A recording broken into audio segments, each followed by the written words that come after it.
Good morning, everyone, and welcome back to What We Can't Not Talk About, the show of the Austen Institute for the Study of Family and Culture. This is the last episode we record before the holidays, and I do think we picked a very fitting theme, timely theme. The theme is reading. Should we read? What should we read? How? Why?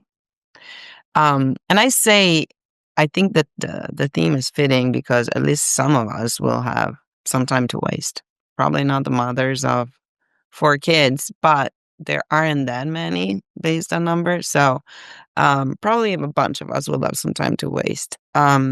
Scrolling our phones might not be the best option. And we've heard people talk about that. But besides the good timing, I think there is something really deep that we would like to discuss today and to think about and to talk about. What I at least am trying to understand lately, ever more so, is whether our culture, whether our liberal democracies can survive, whether they can withstand a time where people don't read or where we switched from print to online information and formation education. So to talk about this topic, I invited a dear friend and an esteemed scholar. Our guest today is Professor Emeritus, author, and avid reader, Matthew Franck. Good morning, Matt, and welcome on our show. Good morning, Marianna. Very nice to join you. Thank you for joining us. I did say you're a Professor Emeritus, you're an author, you're an avid reader. What is it that you would like to tell our audience about your bio that I left out and that's important for us to know? Well, I'm a senior fellow of the Witherspoon Institute. I'm a contributing editor of Witherspoon's web journal, Public Discourse, which is where most of my writing now appears. For the last 5.5 years, I've been writing a regular column for PD called The Bookshelf, and that may be what drew you to wanting to have this conversation with me. I'm also back in the classroom after a few years away from it, and teaching part-time at Princeton in the politics department. Yeah, you answered the question, right? It's like why inviting a political scientist who, if I recall correctly, is passionate about the executive branch to talk about reading? What should we? You've had this column, and by reading this column, what I know about you, and I've described you. I think I was talking to my brother last night, saying, I'm going to do this podcast, and the man has read everything. He's just like, seriously, everything. It's like, well, of course nobody has, but I do think I am with one of the most qualified guests I could have on our podcast to talk about this topic. So, let's start in medias res, as they would do in some of the novels. Like, can you, and how do you know if the people you meet, it could be other scholars, it could be the students, read? I'm not sure I can tell from a chance conversation, a casual encounter with someone. But once you really begin to get to know a person, you find out not only whether they read, but what from their ability to sustain a conversation with you about the things that interest you, right? So, I mean, I read all day, so and I start with the news in the morning. I glance through the pages of the 3 most prominent newspapers in the United States. I read websites that appeal to me as well. Have a lot of stuff coming into my email inbox. Actually, after some spiritual reading, which is my first thing of the day. Okay. Is it all at this point digital or print? Do you still have some? Yeah. And so sitting up in bed with the dog next to me and my first cup of coffee and reading reading the newspapers on my iPad. Yeah, that's digital, but that's catching up with the news. A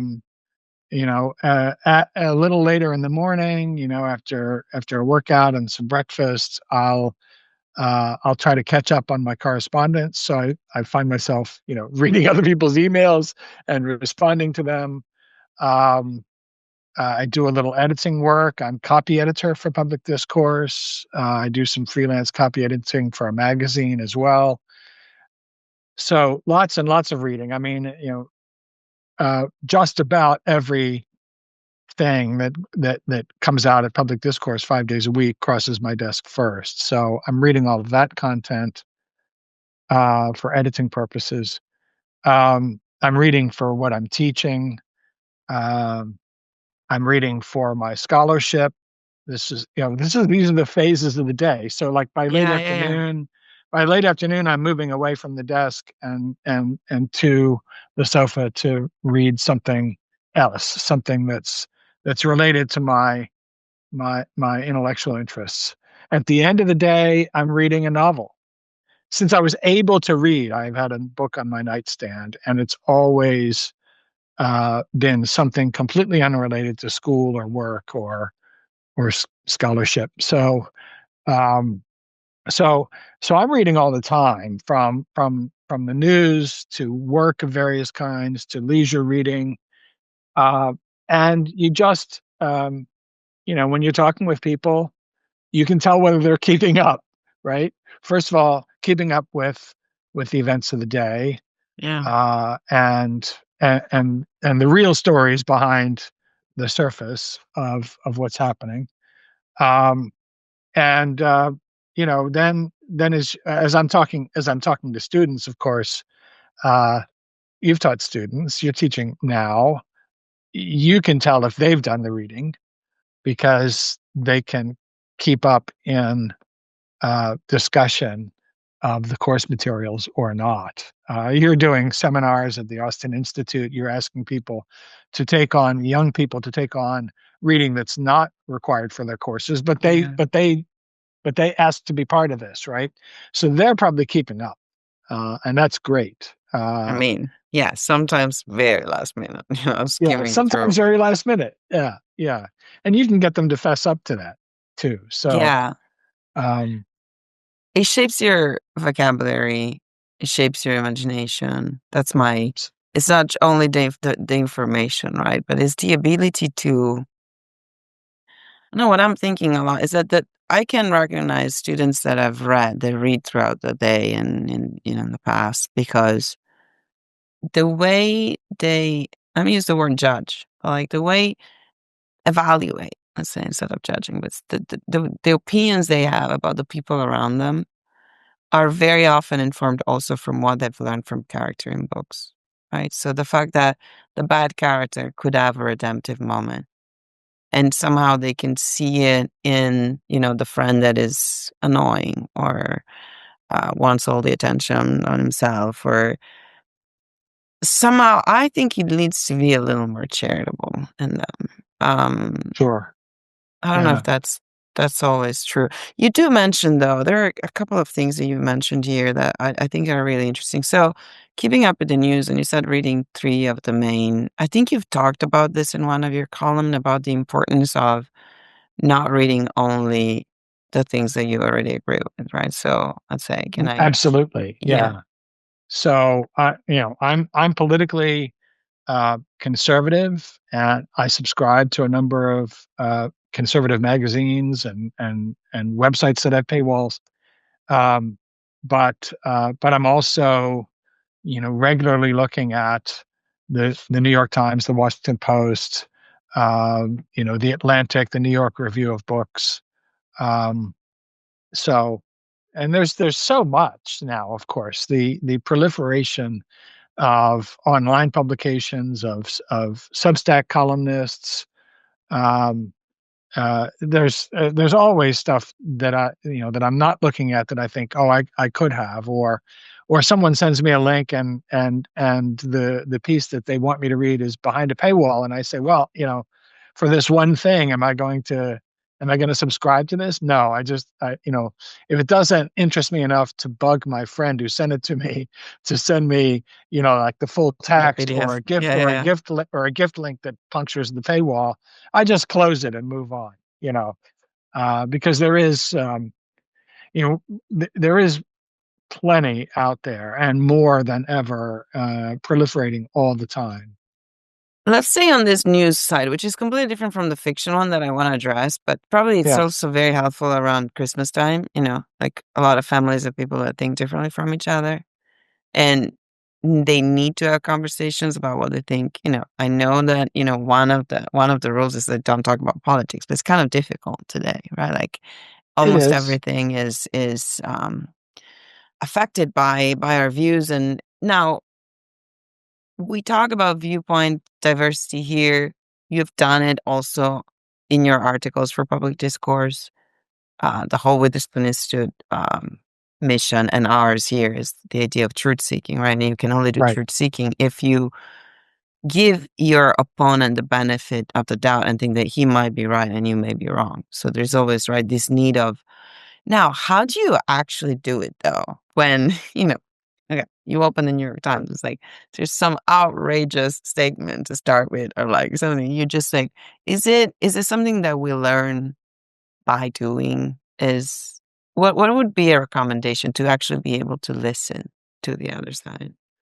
Well, first of all, a newspaper like the Times or the Post or even the Wall Street Journal, which has a conservative editorial page, but more sort of mainstream center left news reporting. The first thing is to read those publications for the news. You have to factor in what you think might be the bias in what they decide to cover, or the angle from which they decide to cover that news, or the things they're leaving out. Yeah, you have to be on your guard about that. There are columnists on the left, for these newspapers that I don't read. Okay, but there are also conservative columnists who are now so predictable that I don't read them anymore.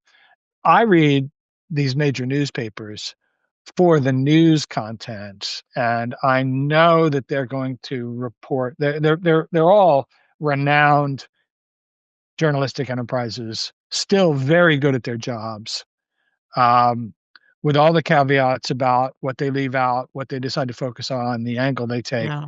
They're very good at basic news reporting. They've got big operations, lots of reporters, um, and they'll just keep you up with events better than better than you can keep up without them. I think you have to supplement them with other outlets that are doing the work they're not doing, but they're basic.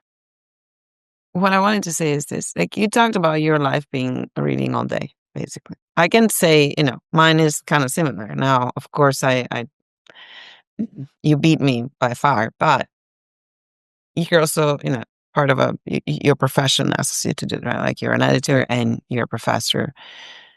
What is in your opinion? And then, the audience might smile and think he's like, well, he's far from it. Like, what do you think for non-academics or non-journalists should be a good time? Like the amount of time that should be spent reading, which doesn't include scrolling news or watching Yeah. memes No, about. I mean when I say I read all day, that's not literally true. Mm, I also watch movies. I love movies, and I usually watch one in the evening most days. Old movies, Hollywood's golden age. But so I'm not literally reading all day. How much reading should you do? Why, and enough to keep you informed and enough to enrich your life. That could be, a couple of hours for some So people. let's go to the enrich your Total. life. So, like, a half hour catching up with the news in the morning, and then some more serious reading later, and a half an hour when you're sleepy and you're reading, Manzoni in bed. Um, Fine. So a couple hours, yeah, it seems Couple to of me hours. reasonable.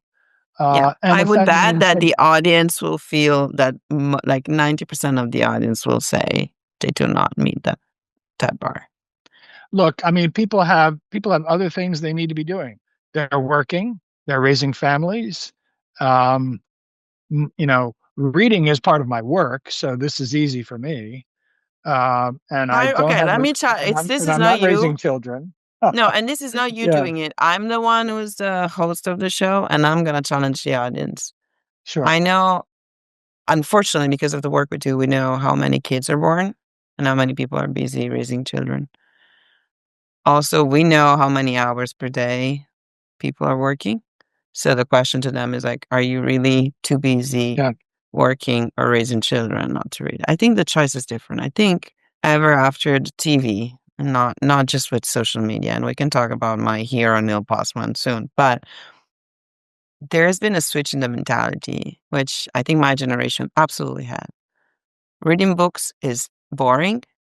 It's mhm, unnecessary because you can get the same content from the news on TV, from movies, if you want to talk about fiction, and there's absolutely nothing that really can do for you.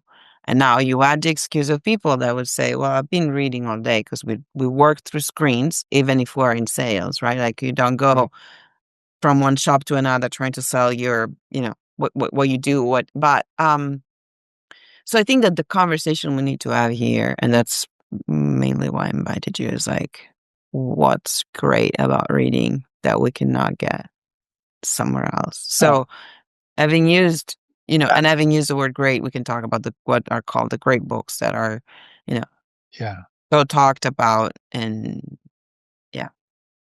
Why should people read? The short answer is in order to know stuff. Mm, Um, and that goes for any kind of reading, newspaper, magazine, a really great Substack column by somebody. You'll learn stuff you didn't know. But the book is the learning experience par excellence. A book. Uh, we tend to think of books as 100 plus pages, maybe many hundreds of pages. It is in nonfiction. It's a didactic experience. It's a teaching or learning experience to take on board the history someone is narrating, the argument someone is making, the account of the way the world works or should work that they're giving you. And as for fiction, as for literature, I mean, the novel is a form that really comes into its own in the last few centuries. I think there are ancient novels, but it's has a kind of distinctly modern cast to it since, say, Don Quixote. Um, and the novel, I think, is the literary form that shows perhaps what writing can do and what writing can be, um, better than almost anything. A great novel can be a philosophical experience, an emotional experience, a historical fount of information. Um, it can show us the beauty of the human spirit, the tragedy of the human condition. It can produce empathy in us. It can produce many experiences: revulsion, contempt, yeah. heartache, you name it. But it rounds out our experience of life by putting us in touch with other lives, fictional to be sure, in these cases, in the case of novels, but very real for all that. Yeah, the image that's coming to mind, because it's very sad, but I've met in my life everywhere people that do not read and that are not ashamed. Because once, I think that up until 20, 30 years ago, people would not say that, right? They would say, we pretend, and then you would know they don't. Because, like, yeah. Yeah. But, more and more, it's just like, well, I don't need to. I'm tired. And what is there for me to get? So, in a way, what I was saying earlier, that it shapes your imagination and the way you relate to other people. what I was thinking is like, if you go to the gym and you're not going to be an athlete, and people might say, but why am I doing it for? Right. Well, it changes the way you're going to have a walk around Paris the day you visit, because you're not going to be tired at the first step.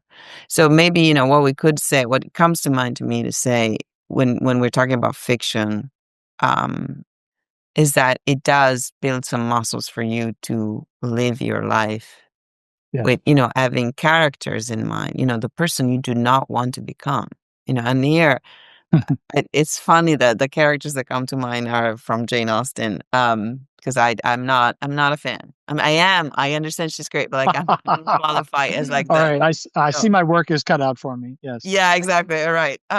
But there are characters that you don't want to become, both as a man and as a woman that she describes. So it's not only like the kind of person you want to be, but there's also like this specter of like, am I getting there? Which maybe a movie Yes. doesn't do as well, because you don't spend as much time with the character. You Yeah. don't have time to imagine it the way you would. Um, and I mean, what you made me think also is this. Sure, the novel, is more recent, but there was time for tales. Like there Oh, was time sure. for stories told, right? And and, Yeah. and I don't think this is too much of a romanticized view. Like I have my grandma would tell me that that was a thing, right? That they would do and just tell each other stories. And where the stories that usually does have a meaning of some sort. There's not just the Mhm. entertaining.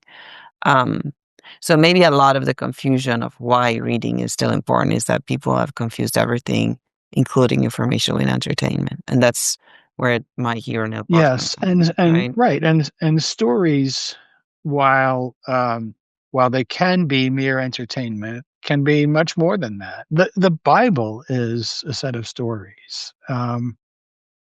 History, real history, is fascinating because of the stories in it, because of the human beings and the experiences they have that we didn't have, perhaps cannot have. Um, so, yeah, I think that in addition to the novel, the great epics, the epic poems of Homer, the great poetry of Dante, Shakespeare is a favorite of mine. I publish each year in December at Public Discourse. We're going to do it soon. A group roundup of book recommendations for Christmas time, and my contribution always includes an update of something I devised myself several years ago, a Shakespeare in a year reading plan that enables you to get through all the works of Shakespeare with a daily dose for 365 days. I And might sign up for that this year. yeah, I don't know if anyone in the so audience wants to join me, but uh, yeah, and you can do it. You can read every word that Shakespeare wrote in about a half hour or less a day in a year. Um, okay. And yeah, you just have to do it. I don't do it every year myself. I haven't decided yet whether I'll do it in 2026, but I make it possible for other people to do it by updating the calendar for the reading plan each year. Now the And big and question I would Shakespeare have is and whether Shakespeare's plays are, I mean, for English, for speakers of English, or as in your case, learners of English as a second language, right?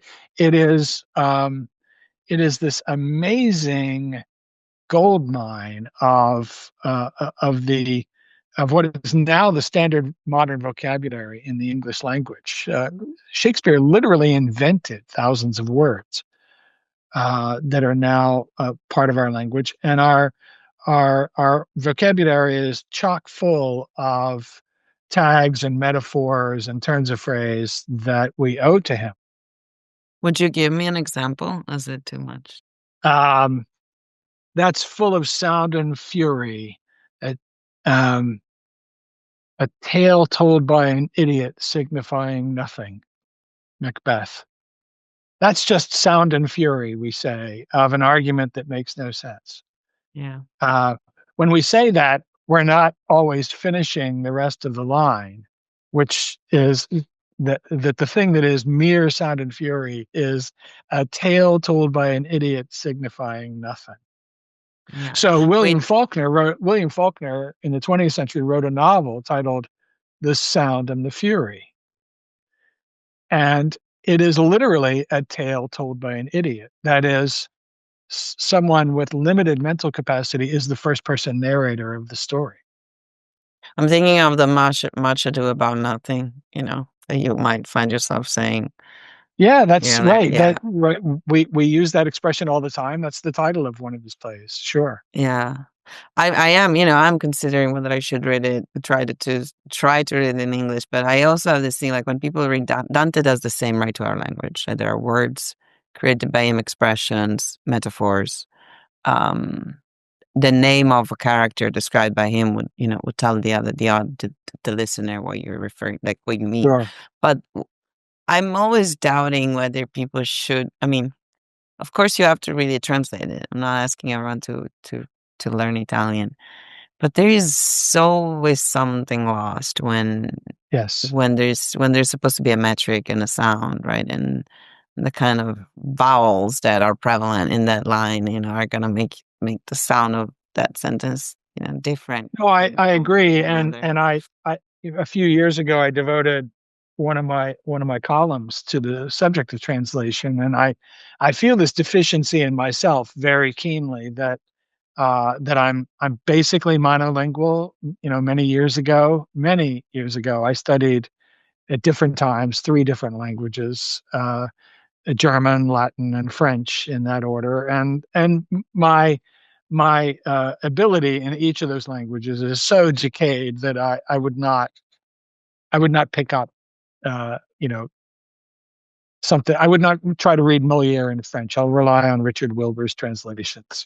Yeah. Um, Same with German or Latin. Um, my friend Joshua Katz, who speaks many languages. I don't know if you've ever interviewed Joshua. You should.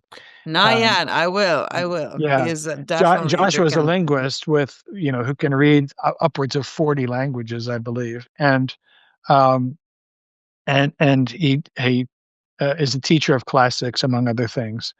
Uh, he's encouraged me to learn ancient Greek, and I have the books, but I just need to open those books Yeah. and do it, start the work, Well, I because I had all the books, done that, forgotten that completely. We all. Yeah. I mean, you thought. There is something. I think I shared this on the podcast in the past, or maybe in something I wrote. That I think cultural capital, each person's cultural capital is what remains after you forget everything, right? So you forget the Sure. notions. Well, switching gears or going back to something I was trying to ask you earlier, what makes books great or the great books? What is great about books? Is it an objective thing? Is it a matter of taste? What is, yeah. Um, I would not attempt an objective definition of what makes a book great. I would say that the greatness of the great books, the capital GB great books, right? That a core list of which practically anyone with some education can supply. Um, the great books are great by a kind of uh, common collective subjective judgment that has endured for a long time. So the great books are the ones that we remember because everyone in the culture has always read them, passed them on, remembered them. Sometimes very old books get rediscovered and restored to a pantheon they once slipped from. Other times, um, books that were thought to be great for a short period following their publication drop from view, and deservedly so. I hesitate to call any book published in my lifetime a great book, um, although I'm getting old enough now. Maybe the ones that were published when I was very young would qualify, but it remains to be seen, and people in another century will make a more definitive judgment because they'll endure for them.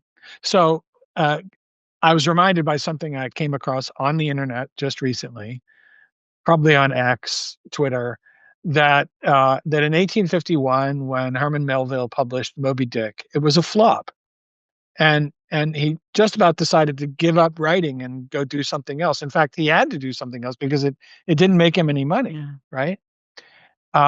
Today, it is universally recognized in the English speaking world that Moby Dick is a great book. Um, there are many people who haven't read it. I'm one. I still haven't read that book. Okay. I'm going to.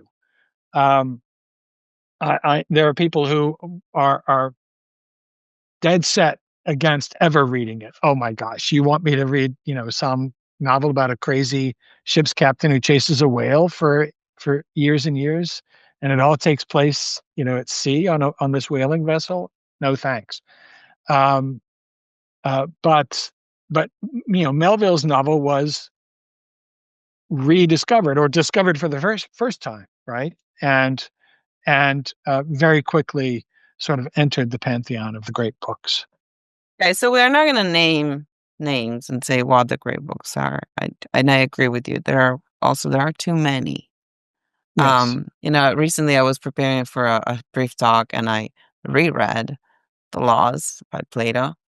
I've been Mm. talking about that for the past week because I was simply shocked by the amount of things that were already said within like a couple of dozen pages. Yeah. Um, but that said, what are the books, if you could name 3 to 5, the books that shaped you? The If books you, that shaped yeah. me.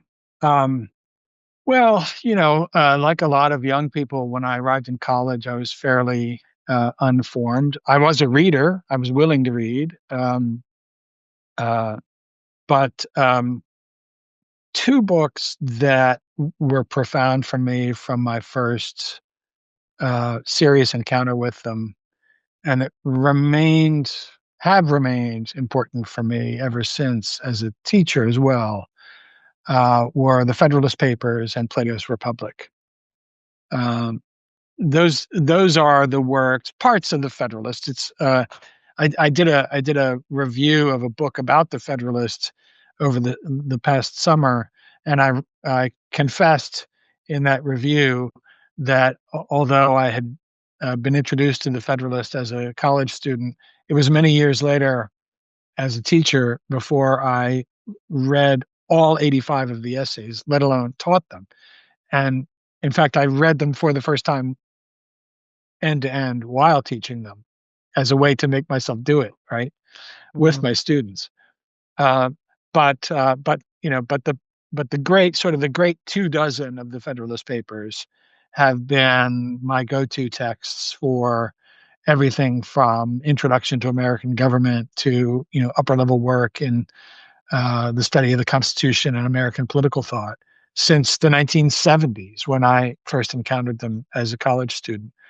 And Plato's Republic. Plato's Republic is the other text I've read the most and taught the most as a student and teacher of political philosophy. You asked for 3. What would the third be? Um, you know, uh, here's one published not too many years before I was born in the 1950s. It was very important for me as a student and later as a teacher teaching political philosophy, and that's Leo Strauss's Natural Right and History. I probably have a less all embracing admiration for it than I did when I first read it, or even the first 5 times I read it. If I were to pick it up tomorrow, might start scribbling in the margin, every now and then. I don't quite think so, Or you like know. exclamation Uh, points. Yeah. yeah, yeah. But it was a perspective shaping work for me as a graduate student and a young teacher. There is a growing feeling, a lot of young Americans are not as proud as older Americans were of being Americans in other country. Do you think that reading the Federalist Papers could help, or what else? What are readings that would work in that direction? Well, it can't hurt. I think um, there's a very good 2-volume set called "The Debate on the Constitution" in the Library of America series, edited by Bernard Balin, and Balin's collection includes both Federalist and Anti-Federalist writings. That is, the arguments on both sides for and against ratifying the Constitution.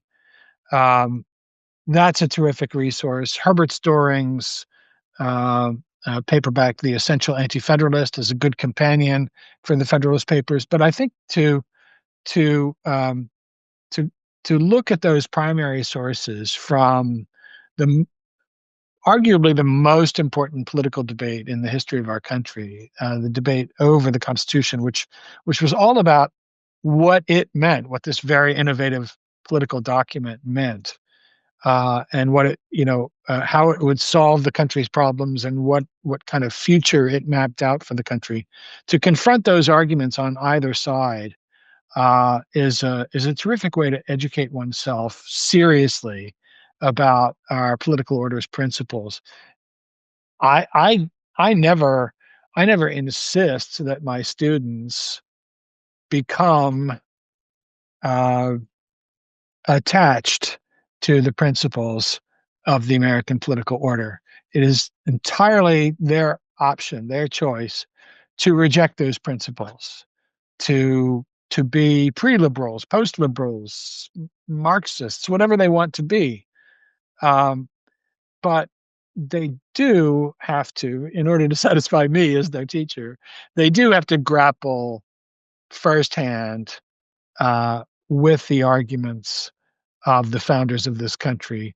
And I would say that most of the time, for most of my students, the experience increases their appreciation of the founders and framers of our political order. Somehow I was about to say this happened to me too, because I think that one of the biggest tragedies of internationalizing from education and trying to know too much about too many things is that you're left with summaries. And so I think a Yeah. common European experience was that of thinking that as long as there is a constitution, you live in a liberal democracy, right?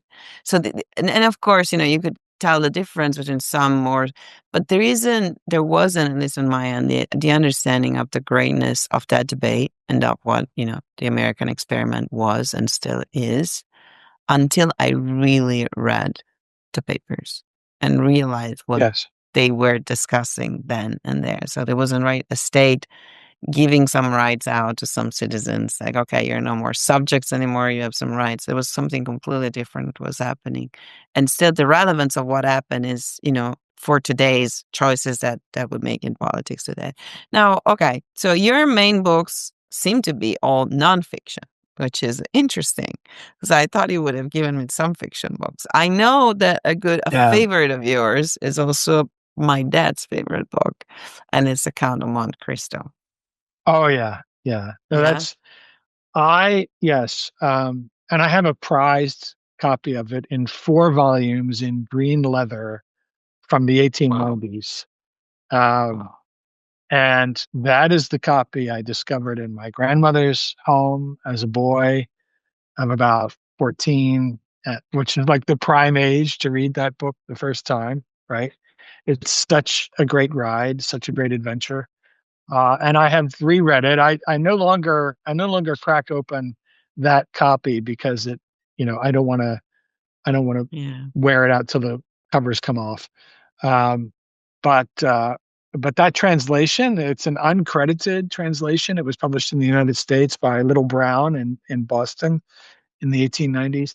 Um, it's still in print from various, public domain publishers, probably, um, uh, you know, Barnes and Noble, probably publishes that same translation. And you can find it on Google Books. You can find the very same volumes that I have on the shelf scanned on Google Books and read it that way.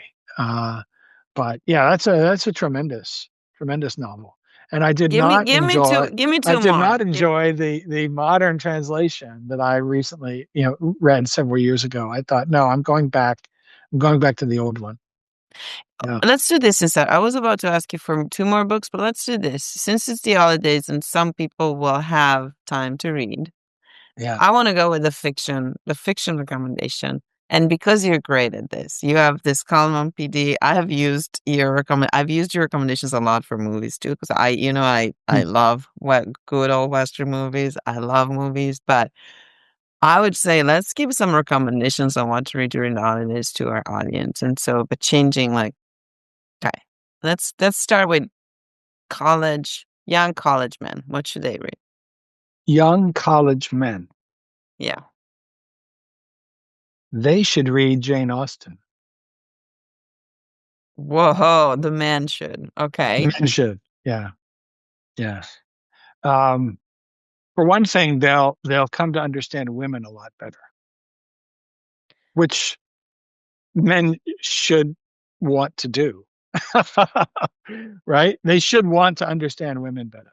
And Austen can help them do that. I know that because uh, I'm going to divulge to our audience. You sent me some draft questions in advance, and I know Yeah. you were going to bring up Austen. You've already mentioned her as someone who is not to your taste. We're going to Yeah. publish a really terrific essay by my friend Colleen Sheehan at Arizona State University, a public discourse this month on the 250th anniversary of Jane Austen's birth, Yeah. which is, I think, December 16th.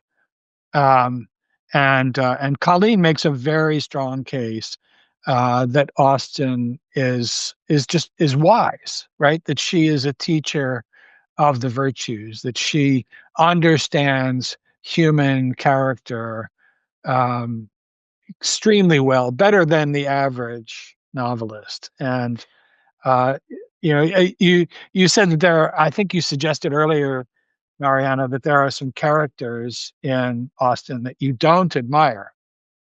Um, I know what you're talking about. Yeah. There certainly are, including the female protagonists. Yeah. In some cases, it's like, you just want to shake them and say, "Will you please wake up and see yourself as others Yeah. see you?" Right. So Emma's a mess, right? Emma Woodhouse, but she learns how to be a better person by the end of the book. That's the point of the book. And let me rephrase it because at this point it has become a trope at the Institute, right? I probably qualify as a fan. It's just that the people around me are so much huge fans that I need to play the devil's advocate sometimes. Like, Sure. let me No, tell you something. I get you. Yeah. Yeah. So the thing is this, probably what I am dissatisfied with sometimes is just that hair characters are so pedagogical, maybe sometimes, that I am like, I like when vice and virtue are a little more intertwined and you can't really Mm. tell if the character is a good one or a bad one. So maybe but that's maybe Yeah, my thing. there are characters. Who's that fellow in Pride and Prejudice that everyone admires at first, and then he turns out to be a And then scoundrel, it right? turns out to run out with the Yeah. youngest. No, is that the one? Yes, that's the one. Yeah, I can't remember the name. See, I that's when I say, well, like, I know what you're talking about. I don't remember the names. And like, yeah, no, it's true. There are some mixed. Again, I'm probably qualified as a fan, but I'm really happy that you suggest this. That you're recommending this to men. Now, what Yeah. would you recommend women to read? Yeah, interesting. There's a book I discovered quite by chance. I actually discovered it because of a television miniseries that was based on it. That was really wonderful, and then I found the book.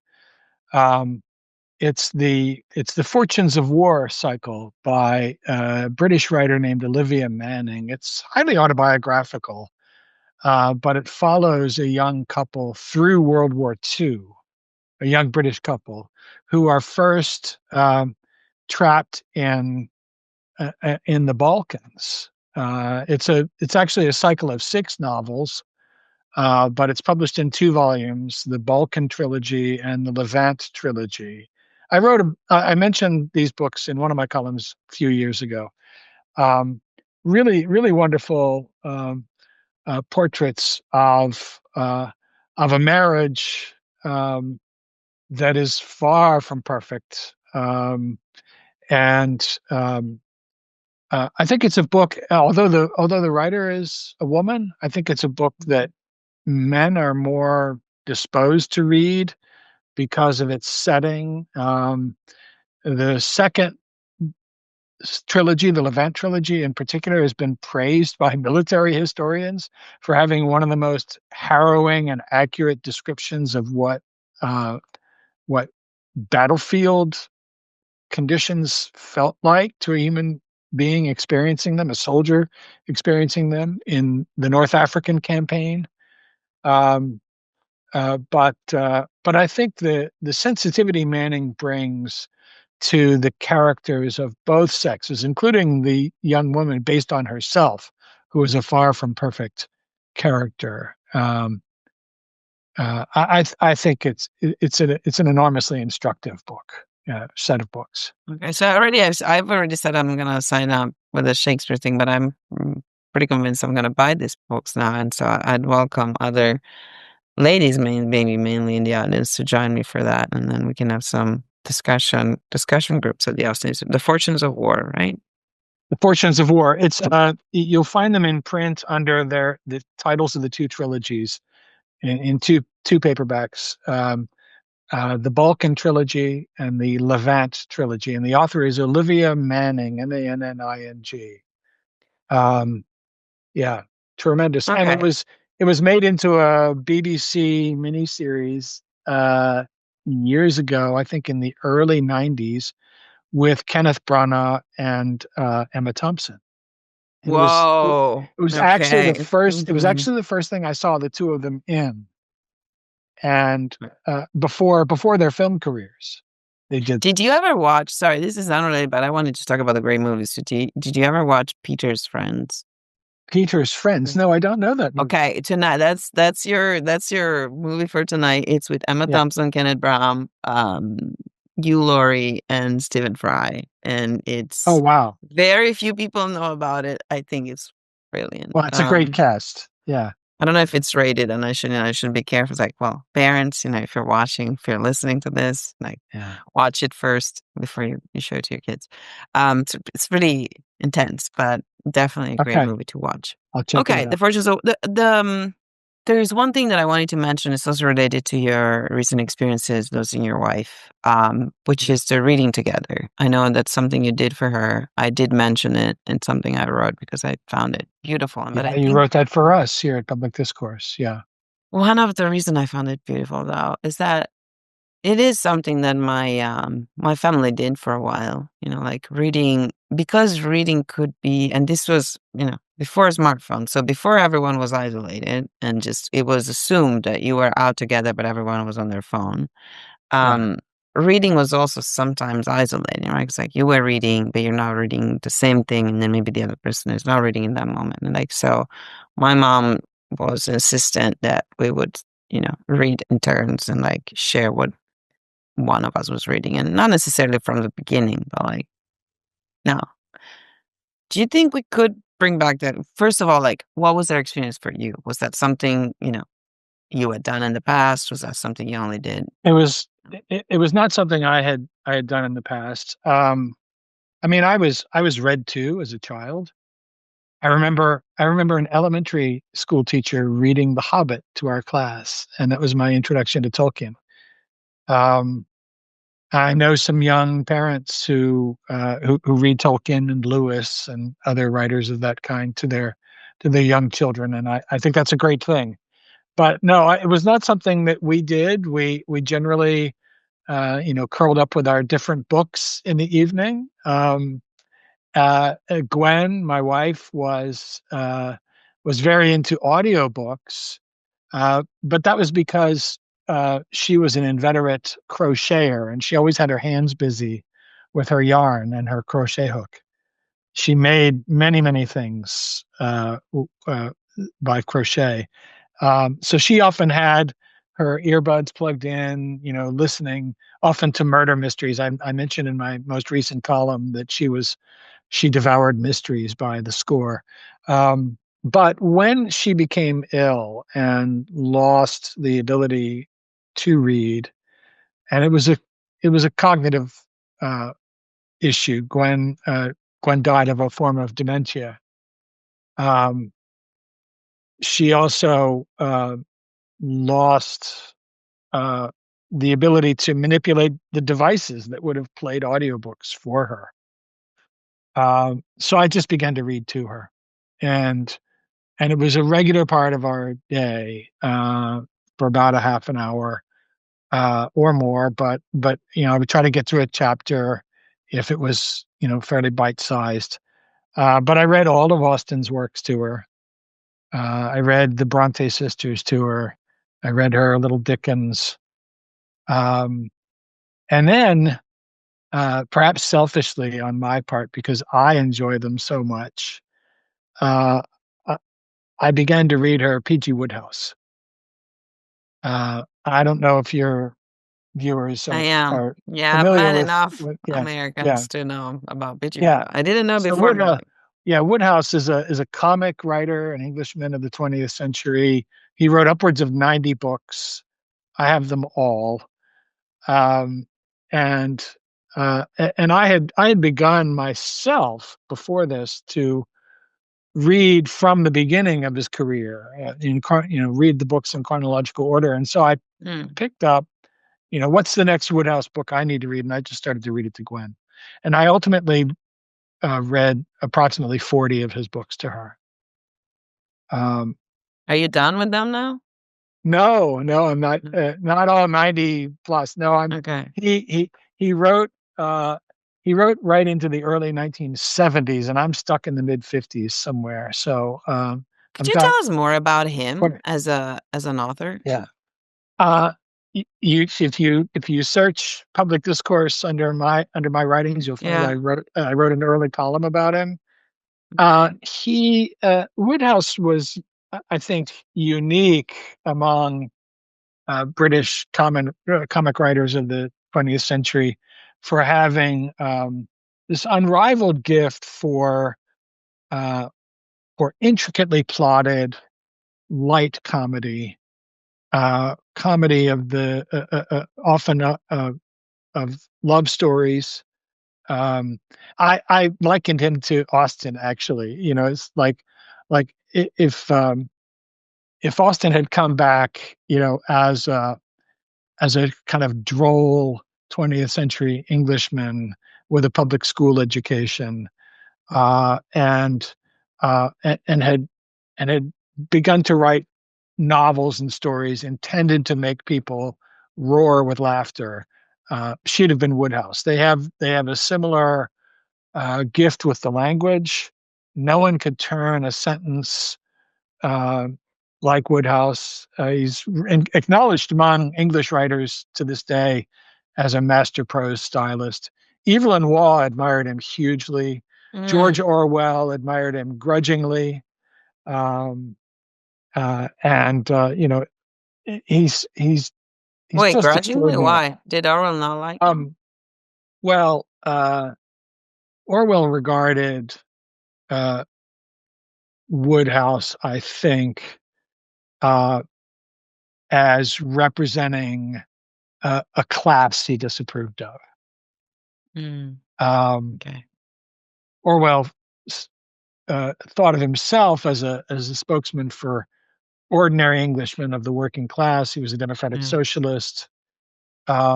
Wodehouse had no politics, but his world is peopled with educated people, sometimes aristocrats. But he's poking fun at them all the time, right? His Mm. aristocrats are stock comic noblemen. Um, so various dukes and earls.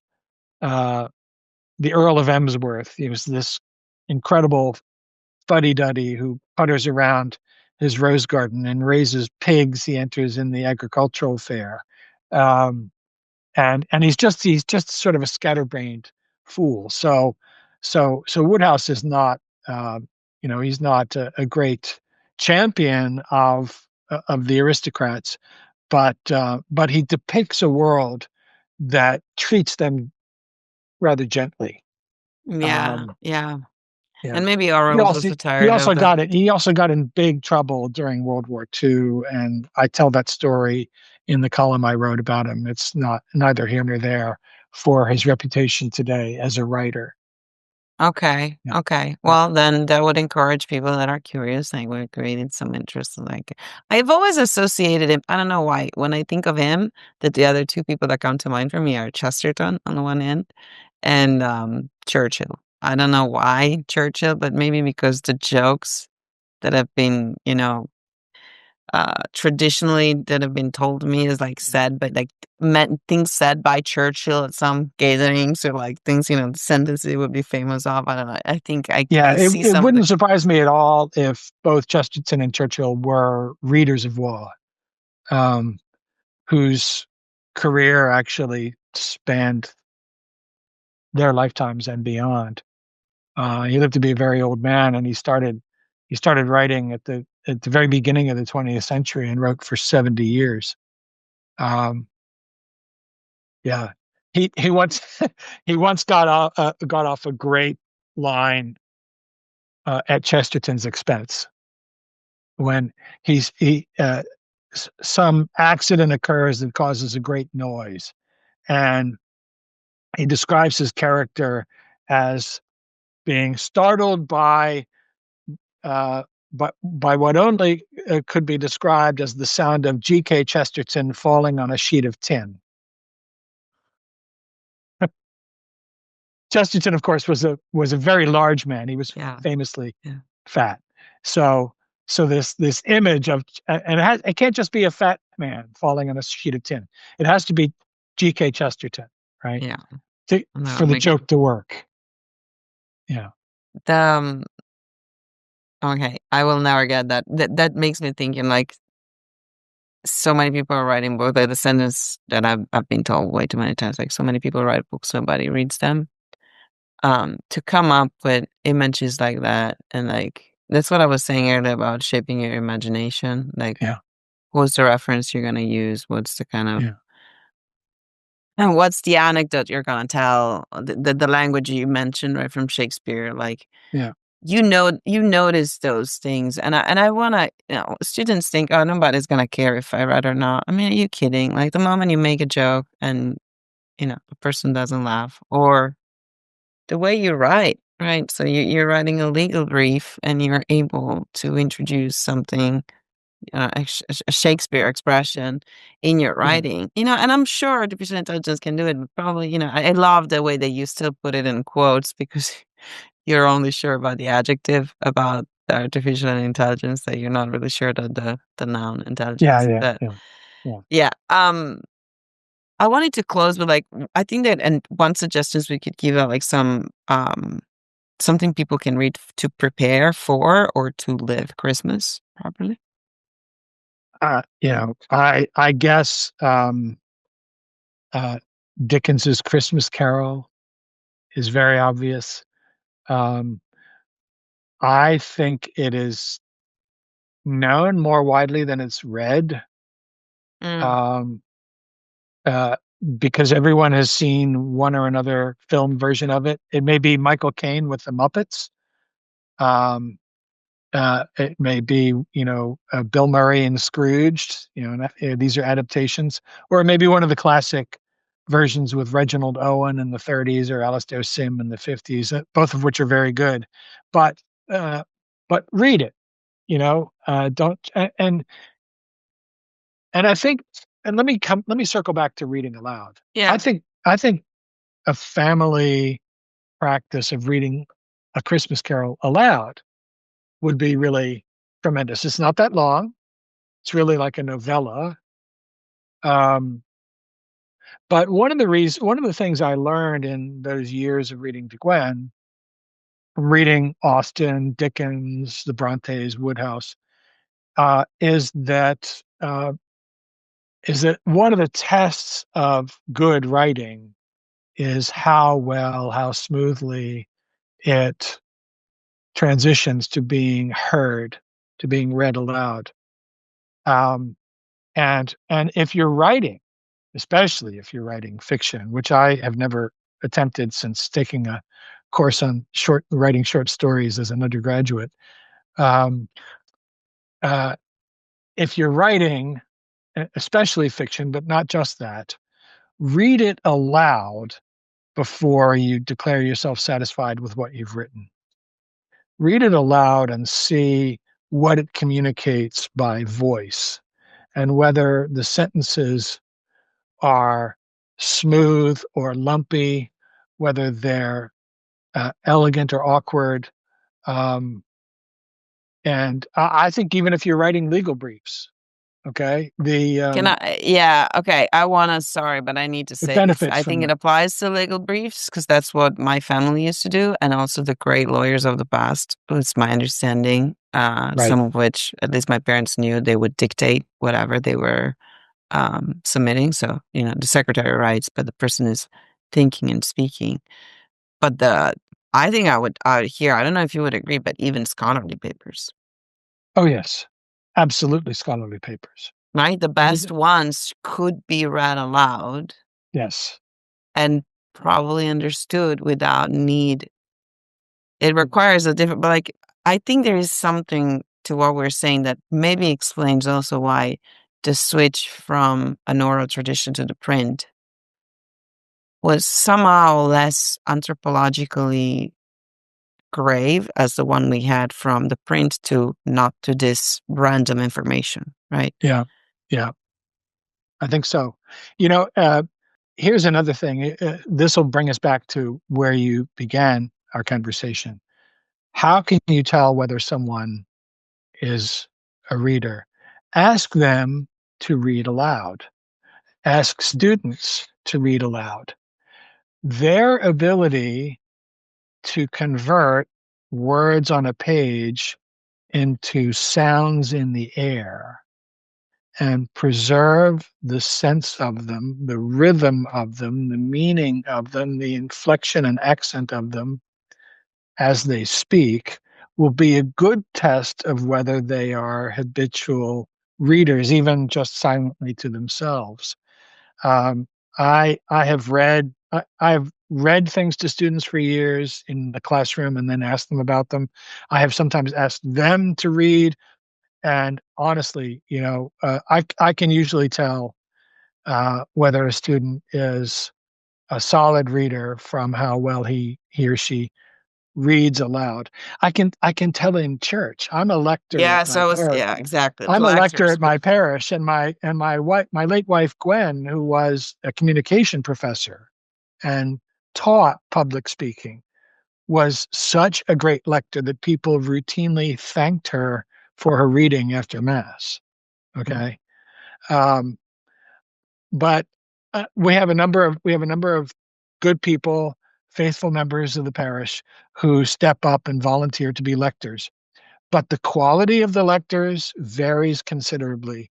And I think that the more awkward or flat intonation lectors, the ones who are moving through the text too fast or not pausing to sort of elevate the sense of it as they go, I think we can tell as we listen to them that they're not readers in their private lives. They're coming to church and they're doing something, and God bless them for doing it. Okay, but Yeah. they'd be better at it if they were readers. I absolutely, completely, totally agree. There is something, 'cause there is something to be said, like, oh, the public speaking and being shy. If you're shy, then just don't sign up for it.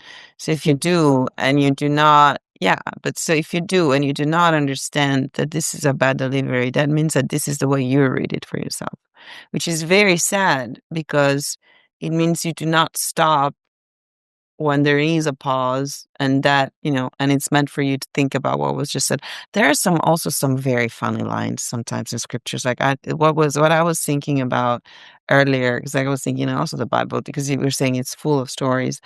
And it was this year that I started laughing in church when Sarah was told that she would have a kid, and she was already old, and she laughs when she overhears God saying that, Yeah. and then Why God did addresses her. why does she laugh? Yeah, You no, can and have then all kinds of but he interesting said no, conversations. yeah, because he addresses it. It's like, why did you laugh? And she's like, and she replies, no, I didn't. And he's replies, yes, you did. But I could see him, like you could see, it's just very, very direct, very short. Yeah.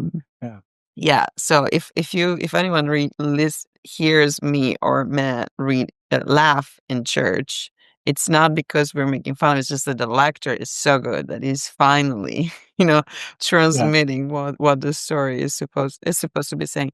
We've touched a lot of you touch a lot of topics. I think, the reading together is also something that Arthur Brooks recently shared. I think it was an interview with Bishop Barron as like the 4 or 5 secrets for a couple to stay together. And it's just like read to each other every day. And I found that really beautiful and really interesting. If there's anything, you would like to close us with, can be book recommendations, can be Well, I want to philosophical thank you. comment. I want to Yeah. thank you for urging me, because I get the Austen Institute's emails from you, and a year ago, or last January, as the new semester began in Austin, you gathered the students who come to AI around you to read Manzoni's The Betrothed. I've mentioned the book previously, and I owe it to you that I finally got around to reading that book. I was not able to join your group in discussing it. That would have been great fun. I think book groups, book clubs, book discussions are terrific fun. Um, but thank you for getting me to read Manzoni. I also read The Leopard last spring for the first Then you time. you qualify as an Very Italian. good. You could say you Uh, went to an Italian high school. You got those two. I'm sure you got Dante down. So, yeah, I've done the Dante long ago, but yeah, need to instead of reread thanking Dante. me, I think we should thank the translator that did this most recent translation of Manzoni, because I know a lot of people that had tried to read it in the past and were not really satisfied. I did not read that latest one. I read an earlier Oh, one. okay, okay. So maybe if Probably you from ever about reread it, well, probably from about 30 years ago. So a modern translation, but okay, but not this most recent one. So, okay. and I enjoyed Well, it. I loved it.